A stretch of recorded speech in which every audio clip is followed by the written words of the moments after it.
And just like that, another video. Who would have thought? Alright. Actually logged in just for a second to look at some deck lists. And this guy, Lav Trance, got in touch with me and was interested in playing a game. I think he actually challenged me to a match, which I would not have agreed to just as a match because I had to get going. But we did get at least one game in before I had to take off. And it is quite a game. He's playing one of the pretty common partner pairs, Tymna the Weaver, who's pretty much omnipresent when it comes to partnership in the current format, and then Kraum, the holdover from the old Vial Smasher days. I've seen Kraum paired with, Tymna paired with Thrasios as well. I think it's probably better, honestly. I think green probably offers more than red. There are definitely some good red cards, but I think that green's acceleration and some of the other things like Sylvan Library probably put Thrasios ahead of it. Although Kraum, probably his haste and board presence might matter more than Thrasios' card advantage, especially because you already get that from Tymna. But either way, as long as the Degenerate Partner Commander mechanic is unchanged, and I don't know why they've been so reluctant to change it at all, I think that partners will be top tier as far as a strategy for the foreseeable future. I'm lobbying heavily to have some changes done to them. I think probably the best adjustment, and one that certainly I haven't been the only advocate for, I know Nate has talked about it quite a bit, is that the partner tax should basically apply the same way that it does to other generals. And that if you play Tymna, immediately a subsequent playing of a commander from the command zone gets 2 extra generic mana. So if you play Tymna for 3, then if you play Kraum for the first time, he costs 7. And onward from there. Every time you replay a general from the command zone, if you're playing with partners, it should cost 2 extra. And that would, I think, serve to balance it out quite a bit. It wouldn't just be run out Tymna on turn 3 and then cast your other general, effectively the 9th card in your hand for no penalty whatsoever. That interaction is just too good, and especially in games of attrition where you're both playing some sort of control strategy, the fact that you can kind of wear your opponent's hand down by just chain casting all your commanders over and over and over again and suffering effectively only half of the commander tax penalty for it is a little bit too unfair. And it's definitely one of the reasons why the Vial Smasher deck was so effective, in addition to the fact that the commander was just broken and dumb and clearly wasn't balanced around 1v1. But partners in general, I think, are not balanced around 1v1 and need some adjustment. So, I think he's mulliganing, and I think I'm actually going first here. I have quite a good hand. You'll notice it's got Gilded Lotus in it, which is a card that we rotated back into the deck fairly recently. It seems that in the Vial Smasher, or post-Vial Smasher era, people are not playing, they're not playing stuff that's as designed around just lots of cheap counters and stuff, and that's made big mana ramp a lot more effective than it was before. And I've got By Force in here, which is sort of the Vandal Blast replacement. I'm not entirely convinced that By Force is better than Vandal Blast, but I guess the idea that maybe you can pay a red and 2 or something to destroy 2 artifacts, or maybe a red and 3 to destroy 3. It's got sort of a mid-rangey effect that makes it potentially better. I don't like the fact that it can't destroy hexproof things, though, because sometimes that actually does matter with Vandal Blast. So I'm not entirely convinced By Force is better than Vandal Blast, especially because you can't cast it for 1 red mana. Although you don't need to do that too much anyway, because you don't have to deal with Crypt and Soul Ring. So this is a very, very good hand, though. Unfortunately, I've got 2 Volcanic Islands, so the Jeweled Amulet is reduced in power quite a bit. I'm not going to be able to cast Breya quickly off of it, but I do have Impulse. I've got Forbid, enough mana to cast it, and I've potentially can just throw away this By Force anyway with the Forbid. Certainly keeping, and he mulligans once. So going first, I'm going to play the Jeweled Amulet. Alright. If this were a different land, I would probably charge a red in the Jeweled Amulet, actually. Depending on what he does. Oh, he just says done, so I'm just going to charge blue here. Since I can't cast Breya no matter what, unless I draw 2 more land types. Alright, Basic Island. Alright, I'm playing my Nin deck, apparently.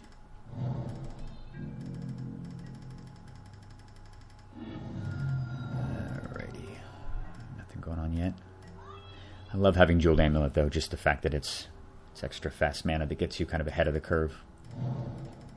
Alright. I'm going to Impulse during end step.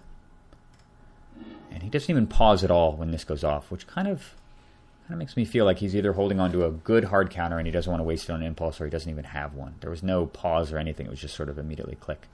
And I can't get Scroll Rack at all, mainly because the rest of my hand's pretty good.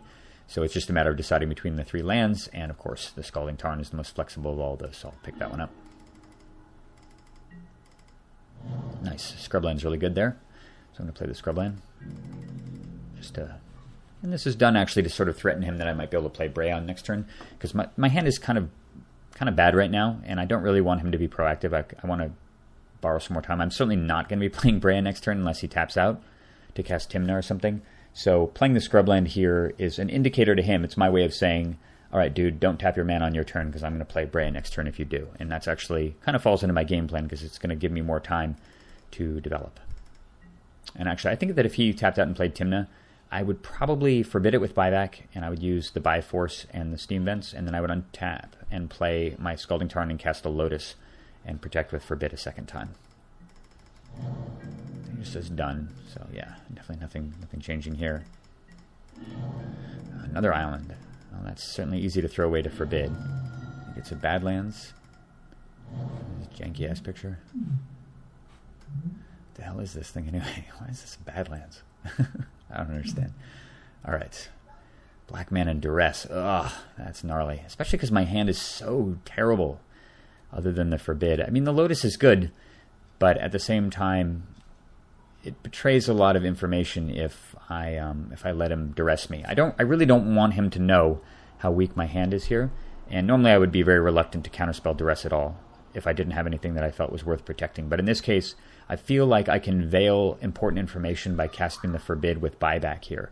It makes my hand seem more intimidating than it really is, and it may induce him to kind of play slowly still, which is, I think, very much to my deck's advantage given the stuff that I've got in the deck.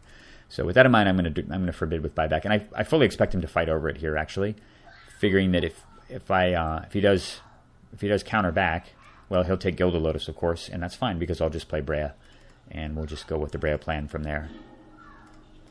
And it just resolves. I was thinking maybe I'd get Red Blasted or something there, but it worked out. All right, I'm not going to sack this because now that I threw away an island, I actually want to draw land.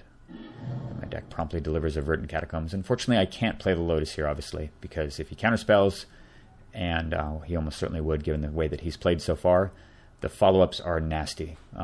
Kraum wouldn't be that big of a deal, but Planeswalkers are a really big deal. If you were to play something like Tezzeret into Winnow Orb, or if you were to play Jace the Mind Sculptor, or maybe Chandra Torch of Defiance, or Minamo, or anyway, I don't know. There's a million different Planeswalkers I don't want to deal with. And I think Planeswalkers in the format are one of the primary reasons. I guess there's that black one too, the Obnilixis one. There's lots of Planeswalkers around, and they're one of the primary reasons why you can't really tap out in this format. Planeswalkers are just too powerful. You can't let people resolve them. All right, and he plays a Revoker, which is kind of interesting. I thought he might name one of my lands, actually, but then I realized, no, he's just going to name Breya. But that's totally fine, because I will draw removal for the Revoker soon enough, even though I just threw one away. And Breya's just fine as a 6 power in creatures, regardless. And sure enough, he does name Breya. I'm going to sack one of these fetch lands at the end of the turn, just to thin a little bit. I'm going to leave the other one up there, in case I draw Jace or something.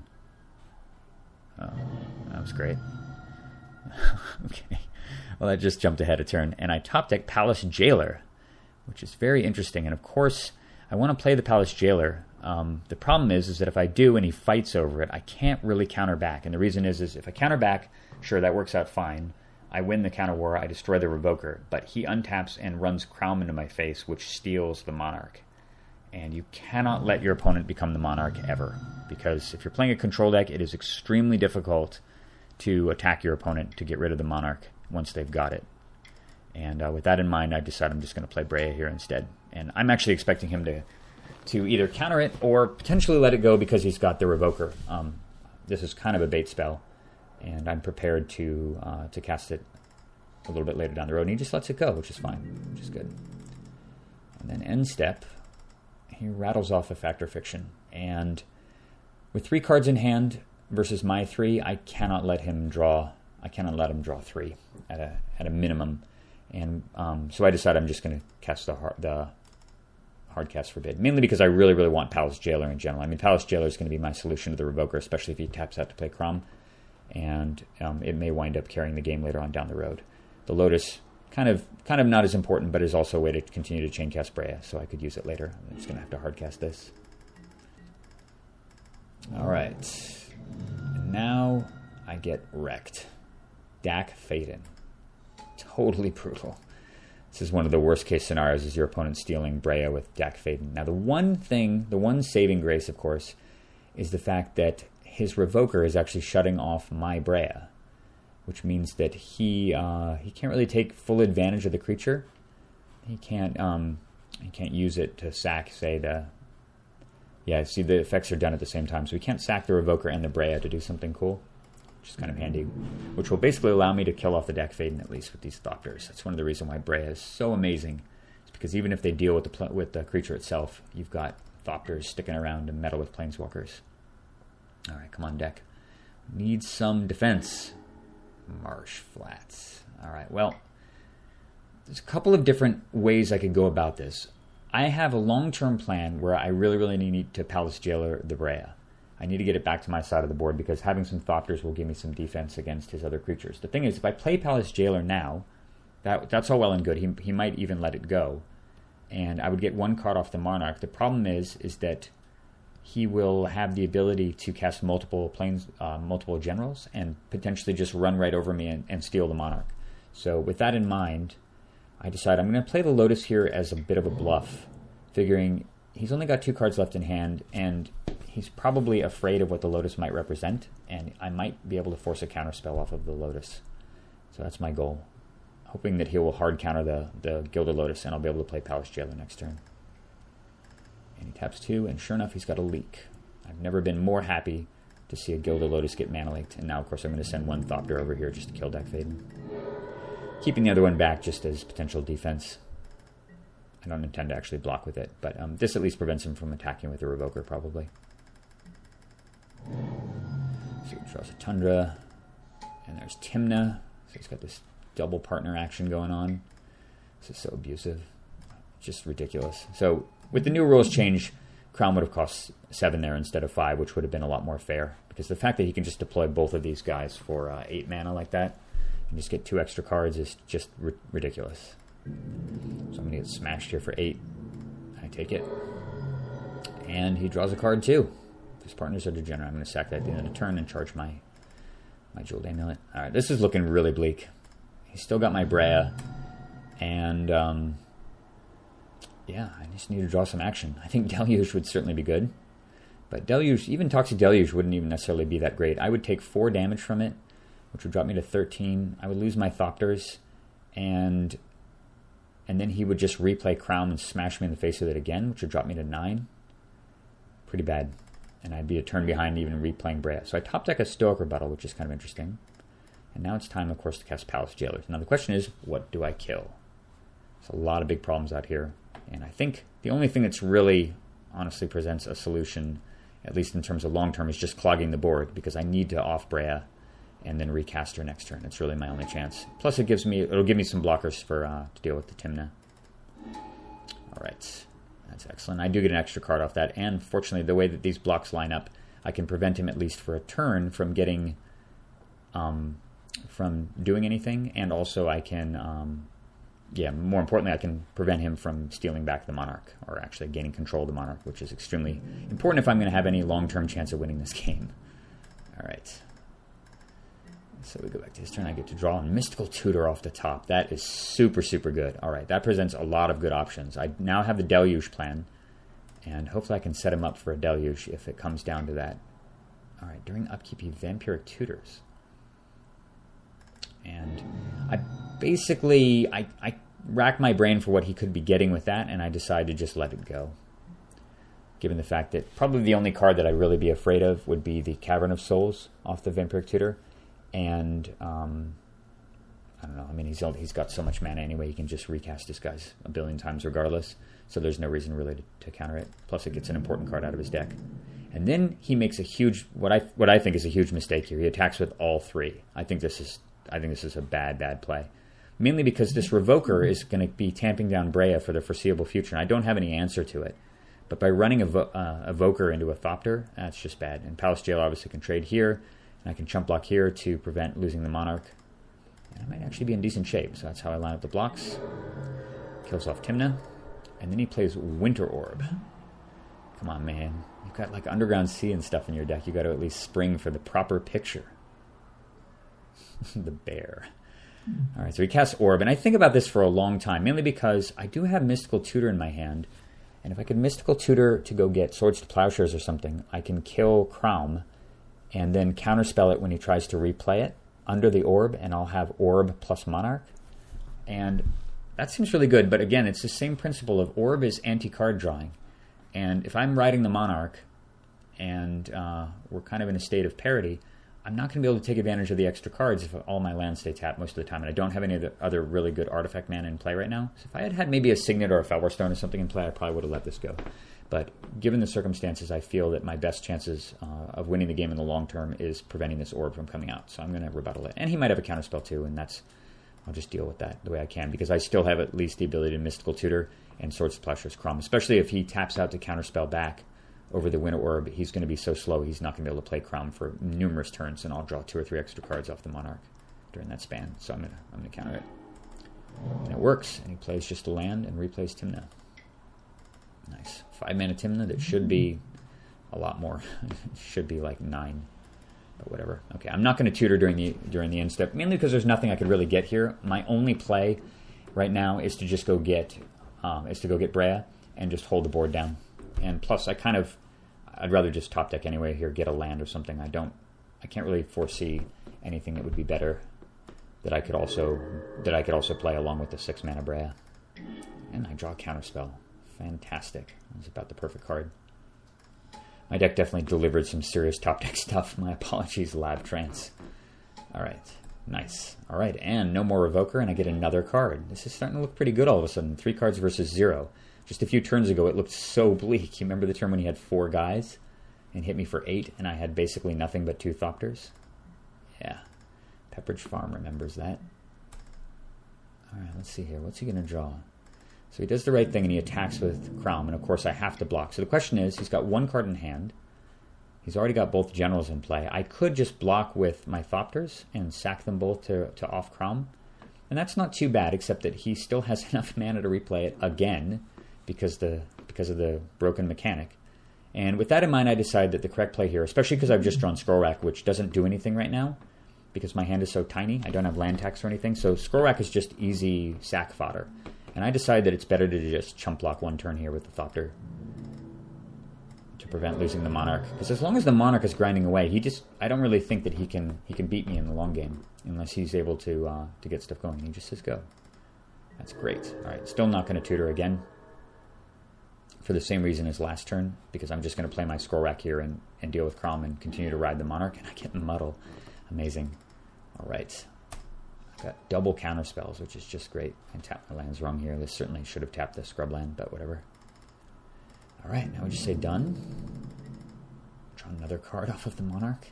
Monarch is so good. How good is Palace Jailer? I mean, what a ridiculous card that is, especially in this format where control is so good. And I get another artifact. Alright, he's sending in Kraum. I'll just block first. And now I'll sack those 2 and off Kraum. He plays another land. And he just says done, which is very interesting. So now I'm going to Mystical Tutor. And there's a bunch of different choices here. I could go get Yawgmoth's Will. It doesn't really do all that much.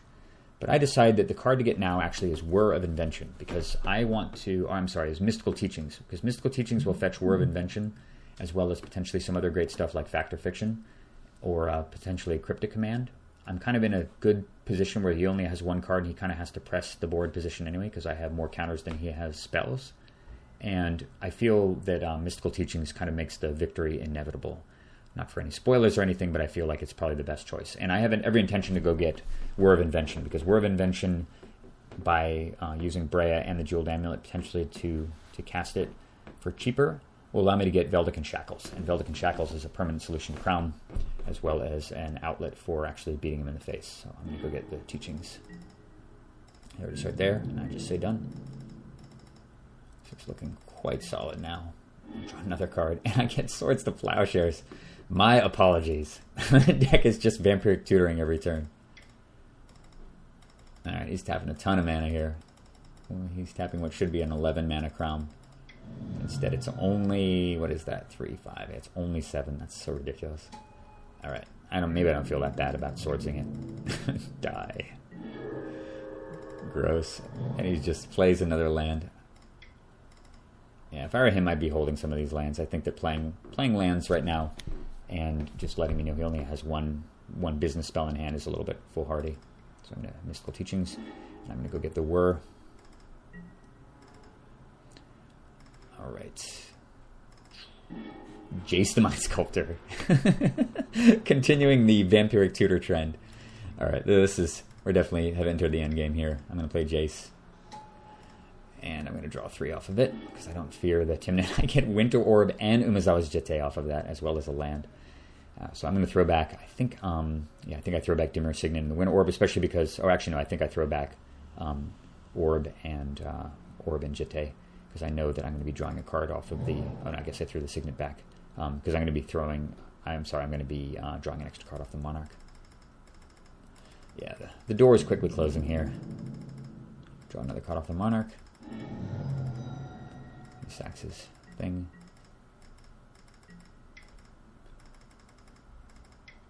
Nine mana Kraum this time. Getting countered. And he's got Spell Snare that presumably I think he's probably been holding that card the whole time. I don't think I've played any 2-mana spell since the Scroll Rack. But there's no reason for me to let Kraum resolve here at all. I don't want him attacking into Jace, of course. And I want him to get tapped out, especially because I know what's on top of my deck. He taps 1 mana, completely tapping out to play Mother of Runes. And I know what's on top of my deck, so I am not sacking that Bloodstained Mire. Jitte. So I bounce Tymna, deploy the Signet, deploy the Jitte, throw the Jitte on Breya, munch, kill off Mother of Runes, play Orb. That is checkmate. And I draw Deluge as well. Crazy. And I've still got, of course, the Whir of Invention on the next turn I can actually use Whir and tap this and tap that to untap all my land and get a Veldican Shackles into play. And there's no coming back from that point. And Lav Trance, of course, recognizes that and packs it in to put an end to quite an awesome game where I was really, really far behind in the early going and had to make some tough decisions as far as the use of Palace Jailer and some attacks and blocks and everything else. This kind of incorporated all of the cool elements that you get to see in a very interactive game of 1v1 Commander. And unfortunately I had to go and we didn't get to play a second game, but maybe I'll have a rematch with Lav Trance down the road. If you're out there, man, come and challenge me again. It was fun. Hope you guys enjoyed that game, and I will see you all soon. Bye.